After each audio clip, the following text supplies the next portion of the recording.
This week, you'll learn how to prepare, shoot, and edit photos of rain. AdoramaTV presents Take and Make Great Photography with Gavin Hoey, where you'll learn how to take stunning photos and then polish them in post-production. Here's your host, Gavin Hoey. Hello, I'm Gavin Hoey and you're watching AdoramaTV. Now today I'm going to take some pictures in the rain. Now taking pictures in the rain can be a risky business, so I've got an umbrella and I've got my camera all weather sealed up. But this isn't going to be any old rain. No, this is going to be rain that I'm creating because today I've got the power to make it rain. Oh yeah! Okay, so whenever we're talking about water and your camera, you've got to think about protecting your gear. This stuff doesn't come cheap and you really don't want to get it soaking wet. So what I've got on here is the Optec Rainsleeve. Now this thing may look like a plastic bag with a bit of string at the end, and that's because it's a plastic bag with a bit of string at the end. But don't let that deceive you. It may be cheap, but it does the job. And if you just need something to occasionally cover your camera from a bit of rain, this is perfect. So I've got it all fitted up. On top of my camera, I have an STE2 trigger because in a minute we're going to be setting a flash unit up. But before I do that, let me just set my camera up correctly. Okay, so let's uncover it.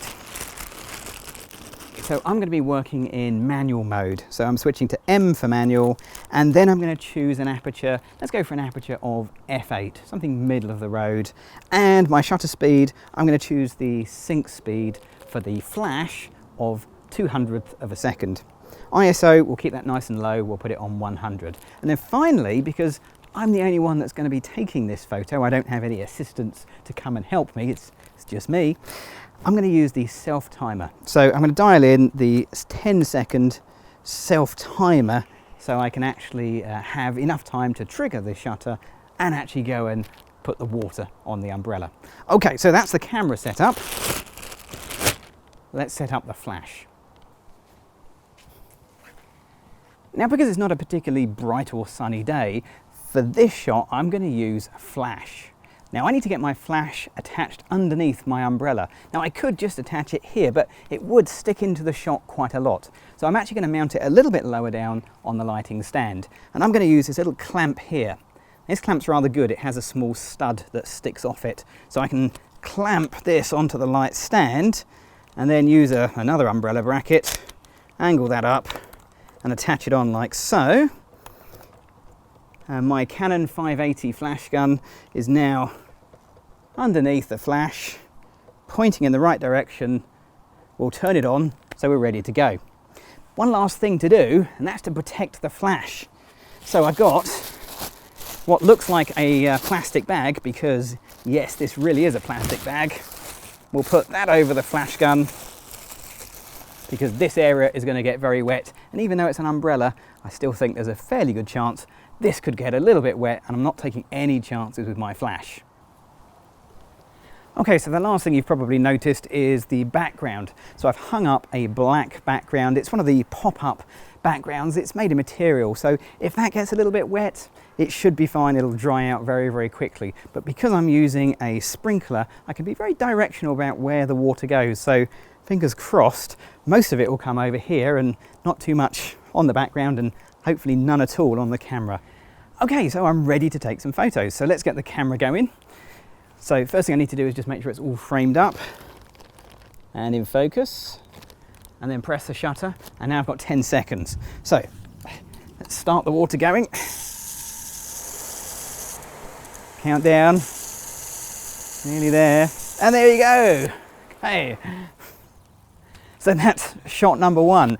As you can see, it's got a nice look to it. I can see all the individual drops of water. They've been frozen by the flash, and that looks pretty good. But the best thing to do right now is do it again, because you often find this works better on the second or third picture because you've got more rain coming off your umbrella. Let's go for it now.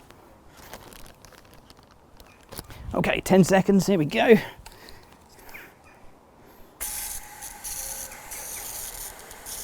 Start the water.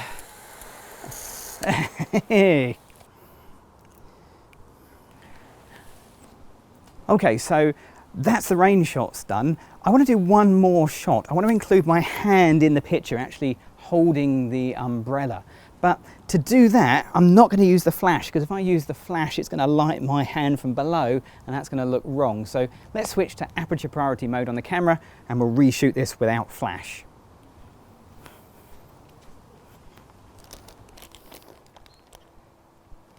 Okay, so here goes. Just get in there, 10 seconds, counting down. Come in, put my hand into the shot. So hopefully there shouldn't be a flash this time because I've switched the unit off. Bingo, there we go. So there's a picture of me holding the umbrella, and also we've got a picture of the water coming off the umbrella. All I need to do now is to use Photoshop to combine those two images together, and that's what we're going to do right now. Okay, so here I am inside of Photoshop CS6, and I've got the two images that I want to join together. So let me open up the first one, and we'll open it up here in Adobe Camera Raw, because of course it was a raw photo. And what I want to do really is, well, probably not too much processing. I can see there's a little bit of burnout here, so I'll take the highlights slider and just bring that back in a little bit. That does mean I lose some of the rain. It's not quite as obvious as it was before. So if I just slide down to the clarity slider, I can increase the clarity slider to make that rain a lot more obvious, but mostly because I just like the effect of clarity. Okay, so we'll really push the clarity quite high. I think the blacks need to be a little bit deeper. So I'll take the black slider and reduce those down so we have a nice deep black in there somewhere. And finally, I'm going to take away the colour because there's not really much colour in this image. It is basically a monochromatic image. So if I take the saturation slider, take it all the way down to -100, and that's my picture done. Right, let's click on the open image and we'll go and process the second picture. So let's open that one up into Adobe Camera Raw. Now this time, just to make life a bit quicker, I'm going to do the same processing effect by clicking on the little fly out menu. It is tiny, but there's a button for it here in the right hand side of Adobe Camera Raw, and from that fly out I'm going to choose previous conversion. Now that'll apply the same basic conversion that I did to the main picture, but this time I'm really only looking at my hand, and it looks a little bit underexposed to say the least, so I think we need to bring the exposure up a wee bit on that one. Yeah, I was way out there, wasn't I? 1.5 stops, but that's the power of RAW. I can use it to get over small hiccups like that, and then I can just click on Open Image, and we can go back into Photoshop. Right, so that's two images processed. I want to take just a small part of this image, so let me get the rectangular marquee, and I'll drag a rectangle over that bit, because that's the bit I actually want. And I can choose Edit and Copy, then go over to the other picture, and choose Edit and Paste, and that'll paste that bit in. The only problem, of course, is it's not quite in the right place, so let's get the Move tool, and we'll drop it down here somewhere, which is where it roughly needs to go. So you can see there's a distinct edge between the first picture with the water and then the second one with my hand, because there's no water on it. So to get that water to come through, I'm going to change the layer blending mode. Now currently the blending mode is on normal, but if I drop it down and change it to screen, I'll be able to combine the hand and the water. But I can see this isn't really in exactly the right place, so what I'm going to do is use a bit of Edit and Free Transform, and I can just give this a bit of a twist just so it lines up like so, and we can just pop it into position like that. There we go. Okay, we'll click the tick. Now all I need to do is just put a little bit of a layer mask on there, and then I'll get a paintbrush and I can paint that away like so, just to blend that whole bit in. So let's just go blend in the handle like that.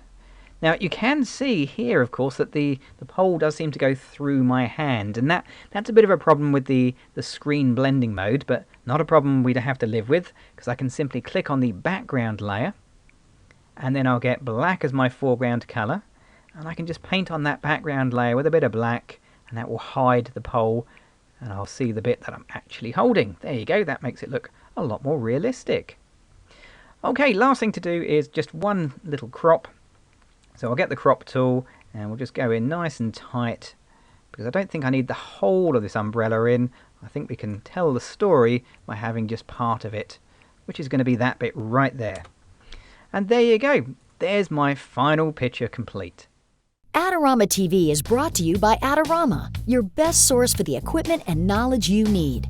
For all the latest photography, video, and computer gear, visit Adorama.com.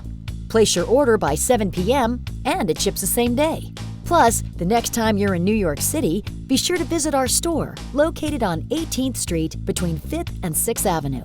Check out the Adorama Rental Company for professional cameras, lighting, computers, and more. We'll help you make the best selection to match your needs while giving you the knowledge to achieve the best outcome from your rental. Adorama is your complete solution for equipment, printing, training, and more. Adorama, more than a camera store.